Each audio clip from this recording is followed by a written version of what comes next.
Hello, my divine soul. Welcome on my channel Divine Twin Flame Connection. आज हम बात करेंगे ट्विन फ्लेम कनेक्शन के बारे में। और अगर आपने मेरे चैनल को सब्सक्राइब नहीं किया है, अगर आप मेरे चैनल पर पहली बार आए हैं तो प्लीज़ मेरे चैनल को सब्सक्राइब कर दीजिए, मेरे वीडियो को लाइक कर दीजिए और आपको पसंद आए तो आगे शेयर कर दीजिए। Thank you. Twin flame connection एक ही आत्मा के दो हिस्सों को कहा जाता है। ट्विन फ्लेम कनेक्शन जब सृष्टि का निर्माण हुआ तब एक ही आत्मा को दो भागों में बांट दिया गया था। ये दो हिस्से दो अलग अलग शरीरों में जन्म लेते हैं। जबकि ये दो लोग इस धरती पर यानी कि इस अर्थ पर मिलते हैं तो उन्हें ऐसा महसूस होता है कि वे खुद से मिल रहे हैं, यानी कि उन्हें इतना अपनापन महसूस होता है एक दूसरे से कि उन्हें ये महसूस होता है, बहुत स्ट्रांगली महसूस होता है कि जैसे कि वे खुद से ही मिल रहे हैं। जब ये इस धरती पर पहली बार मिलते हैं तो उन्हें अपनी सोल के दूसरे हिस्से से मिलके ऐसा महसूस होता है कि जैसे वे एक दूसरे को जन्मों से जानते हैं। ट्विन फ्लेम हमारा ही मिरर होता है, यानी कि हमारी ही मिरर सोल होती है और वे हमारी खूबियों के साथ साथ हमारे डर और हमारी कमियों को भी सामने लाते हैं। राइट। ट्विन फ्लेम कनेक्शन में जो टेलीपैथी होती है वो भी काफ़ी स्ट्रॉन्ग होती है। ट्विन फ्लेम कनेक्शन में जो टेलीपैथी होती है उसके थ्रू ट्विन फ्लेम्स एक दूसरे के इमोशंस को, एक दूसरे के थॉट्स को बिना कहे ही समझ लेते हैं। यह रिश्ता बहुत ही इमोशनल और गहरा होता है।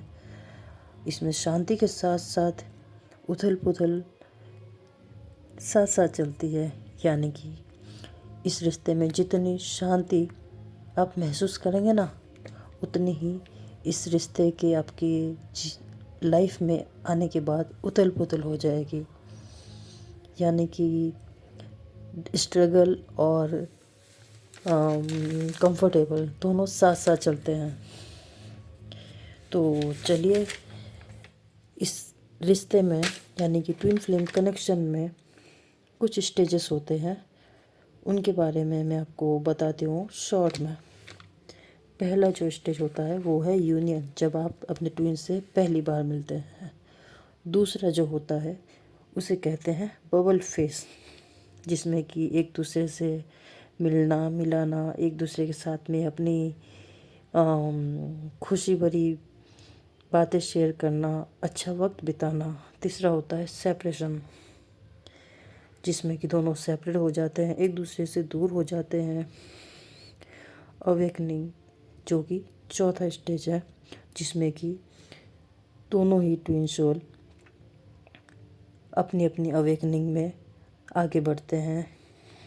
पांचवा है डार्क नाइट, जिसमें कि एक दूसरे से दूर होने के बाद में काफ़ी एक दूसरे को तकलीफ़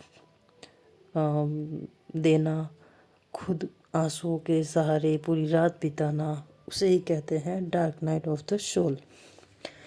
सिक्स है रनर एंड चेजर, जिसमें कि कोई एक ट्विन रनर बनेगा, जिसमें कि मोस्टली डिवाइन मैस्कुलिन होते हैं, और दूसरा ट्विन यानी कि डिवाइन फेमिनाइन चेजर होती है, जिसमें कि डिवाइन फेमिनाइन डिवाइन मैस्कुलिन का पीछा करती है, उसे इस रिश्ते में वापस लाने के लिए पूरी कोशिश करती है।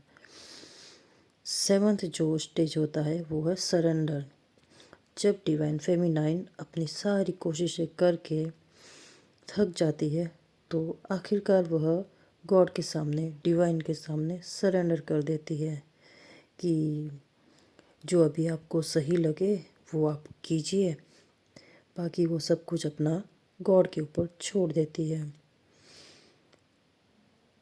नेक्स्ट जो स्टेज होता है वह है 8 नंबर रीयूनियन। गॉड को सरेंडर करने के बाद में डिवाइन मस्कुलिन की अवेकनिंग स्टार्ट होती है, और जब डिवाइन मस्कुलिन की अवेकनिंग स्टार्ट होती है और पूरी होती है तो उसके बाद में डिवाइन द्वारा डिवाइन टाइमिंग पे दोनों का रियूनियन करवा दिया जाता है होता है। ये मैं आपको बता दूं, इसका मुख्य उद्देश्य यानी कि इसके जो ट्विन फ्लेम से मिलने का जो बहुत ही मोस्टली कारण होता है वह होता है उन दोनों की स्पिरिचुअल ग्रोथ। ट्विन फ्लेम का रिश्ता कभी भी टॉक्सिक नहीं होता है, वह एक दूसरे को स्पिरिचुअलिटी से जोड़ने के लिए होता है, उसमें ग्रोथ लाने के लिए होता है। खुश रहिए, मुस्कुराते रहिए। जय शिव शक्ति।